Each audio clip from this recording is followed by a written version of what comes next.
The sun had barely risen over the dusty town of Ridgeton when the gossip started. It always started early there, between the clang of milk buckets and the creak of old doors. This time, the talk wasn't about a harvest or a new preacher. It was about her, Martha Wren, the widow. She was a big woman, broad-shouldered and soft around the middle, with hands that had known both love and loss. Her husband, Walter, had died 3 winters ago in a sawmill accident, leaving her nothing but a small cottage and a debt that hung over her like a curse. The town never said it outright, but Martha could hear it in their whispers. Poor thing. She eats her grief away. When the church decided to send someone to help on Clayton Reed's ranch, everyone knew who they'd pick. No one wanted to deal with Clayton, the lonely rancher whose temper was as rough as his land. He hadn't stepped foot in town for 2 years, not since his wife ran off with a salesman. Some said he'd gone half mad, living out there with nothing but pigs and silence. So when Pastor Lyle announced that Martha Wren would be sent to feed the pigs and tend the chores at Reed Ranch, the laughter echoed like thunder. "She's strong enough to wrestle a hog herself," someone joked. "At least she'll have company that doesn't talk back." Another chuckled. Martha smiled through it, as she always did. But that night, when she sat alone by her stove, she cried. Not because they'd mocked her, but because deep down, she was tired of being invisible. The next morning, she packed her old wagon, wrapped her shawl tight, and set off toward the ranch that everyone else feared. The road was long and silent, broken only by the crunch of her wheels and the cry of crows overhead. When she reached the gate, the air changed. The ranch was sprawling but hollow, fences half broken, barn doors swinging, animals restless. She saw him then, Clayton Reed, tall, broad, and grim-faced, standing with a shotgun in one hand and a glare in his eyes. "What do you want?" he barked. "I was sent to help," Martha said softly. "The church—" "I don't need help," he interrupted, "especially not from some charity project." Her heart stung, but she didn't flinch. "Then you can think of me as someone who needs the work." He stared at her for a long moment, his jaw tight. "Fine, feed the pigs, then go." The pigs were mean and hungry. The mud was deep, the smell unbearable. But Martha didn't complain. She shoveled, poured, scrubbed, and sang softly as she worked, an old hymn her mother used to hum.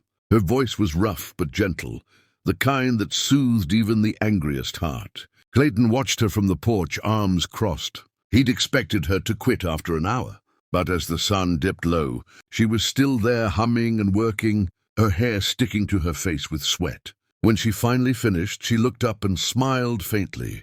"Your pigs are fed, Mr. Reed." "You missed a spot," he muttered. "I'll get it tomorrow," she said, wiping her hands on her apron. "Tomorrow?" "Yes," she said simply. "You may not need me, but your pigs do."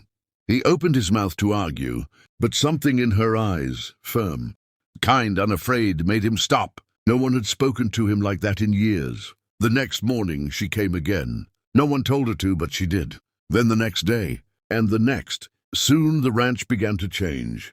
The pigs grew calmer. The barn smelled cleaner. Even the air felt lighter. Clayton still barely spoke, but sometimes he'd stand a little closer while she worked, pretending to fix a fence just to listen to her hum. One evening, as she cooked supper on the old wood stove, she caught him watching her. His face was softer than she'd ever seen. "You don't have to do this," he said. "I know," she replied, "but I want to." He hesitated, then said quietly, "No one's wanted to be here in a long time." She smiled, stirring the pot.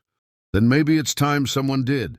Outside, the wind picked up, carrying the scent of rain. For the first time in years, Clayton didn't feel the ranch closing in around him. He felt alive. But in town, the whispers started again. People didn't like what they couldn't control. "They say she's staying out there." With him? Poor woman must be desperate. Martha heard it all when she came into town for supplies, but she didn't care. For once she felt useful, needed, seen. One evening, as the storm rolled over the hills, she stood on the porch beside him, watching the lightning flash across the fields. "You don't have to stay," he said again. "You could go back to town." She turned to him, her shawl whipping in the wind.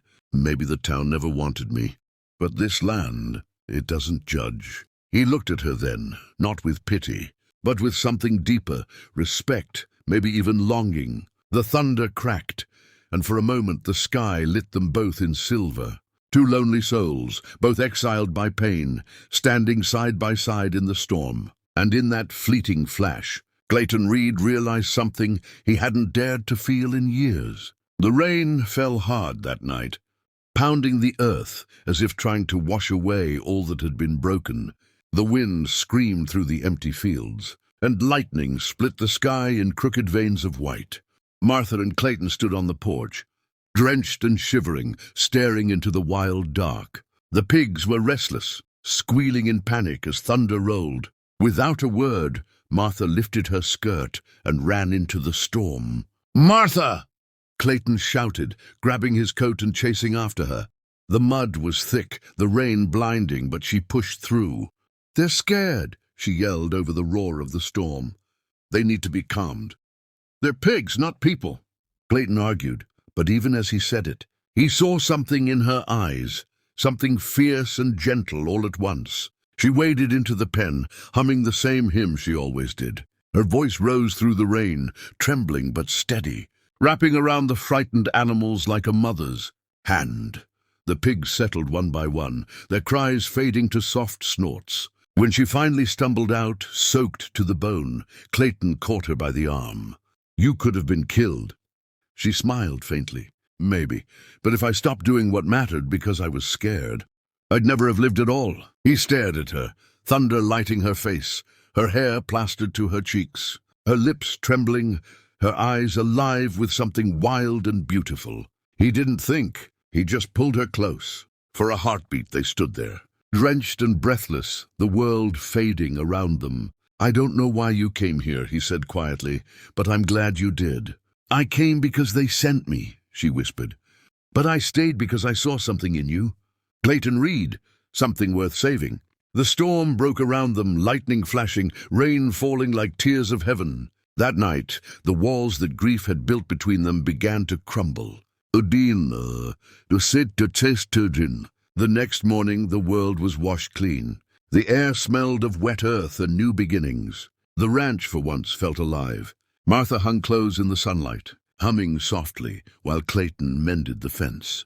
He caught himself watching her again, not with suspicion, but with quiet admiration. "You know," he said, "I used to think this land was cursed. Everything I loved left me." Martha looked up from the line. "Maybe it wasn't the land, Clayton. Maybe it was just waiting for someone to come back and love it again." He didn't answer, but that night, when she served supper, he bowed his head before eating, a thing he hadn't done since his wife left. Martha noticed but said nothing. Days turned into weeks. The town still whispered. Some said Martha had trapped him. Others said she was his servant. But when Pastor Lyle rode out to check on her, he found something no one expected. The ranch was thriving again. The animals were healthy. The fences mended. The lonely rancher was smiling. "Martha," the pastor said, pulling her aside, "you don't have to stay here. You can come home." She smiled kindly. "Pastor, I'm home." But peace never lasts long in places where gossip runs deep. One afternoon, a group of townsfolk arrived, led by Mrs. Haggerty, the butcher's wife, and self-proclaimed guardian of decency. "Mr. Reed," she called, standing at the gate. "We've come for the widow. This isn't proper, her living here with you." Clayton's jaw tightened. "She's free to go if she wants to. But she stays because she chooses to." Mrs. Haggerty sniffed. "We'll see what the pastor says about that." Before Clayton could answer, Martha stepped forward. Her apron was dusty, her hands rough, but her voice was clear as a bell. "You don't have to worry about me," she said calmly. "For the first time since my husband died, I wake up with purpose. I feed animals, I plant seeds, I make something grow. Isn't that what life's supposed to be?" The crowd shuffled awkwardly. No one had ever heard Martha speak like that. Steady, proud, unashamed. Then she added, "You all saw me as a burden, but out here I found grace in work and peace in kindness. You can keep your pity. I've found my home." Mrs. Haggerty turned red. "You'll regret this," she hissed. Martha smiled faintly. "Maybe, but at least it'll be my regret. The crowd left, muttering among themselves. Clayton watched her, awe written all over his face. "You didn't have to defend me," he said quietly. "I wasn't defending you," she replied, wiping her hands. "I was defending us." He stepped closer. "Us?" She met his gaze. Two broken souls who finally stopped running. The silence between them was soft and heavy. Clayton reached for her hand, calloused, warm and real. "Martha, I don't deserve you." "No one has to deserve kindness," she said gently. "You just have to accept it." That evening, they sat on the porch as the sun dipped low, painting the sky in gold and crimson. The pigs grunted contentedly in their pen, and the world seemed for once right. "You ever think the good Lord puts people where they're needed most?" Clayton asked. Martha smiled. "I think he puts lonely souls together so they can remind each other they're still alive." He nodded slowly, his voice breaking a little. "Then maybe he sent the fat widow to feed my pigs so I'd remember what love feels like." She laughed softly, tears glimmering in her eyes. "And maybe he sent the lonely rancher to remind me that I'm not done living." The stars began to appear one by one. The night was quiet, gentle, full of promise. For the first time in years, Clayton Reed didn't dread tomorrow. And for the first time in her life, Martha Wren felt truly seen. Together, they sat in silence, two hearts once forgotten by the world, now beating in rhythm with the land, the sky, and each other. And somewhere beyond the hills, the church bell rang softly, as if blessing them both.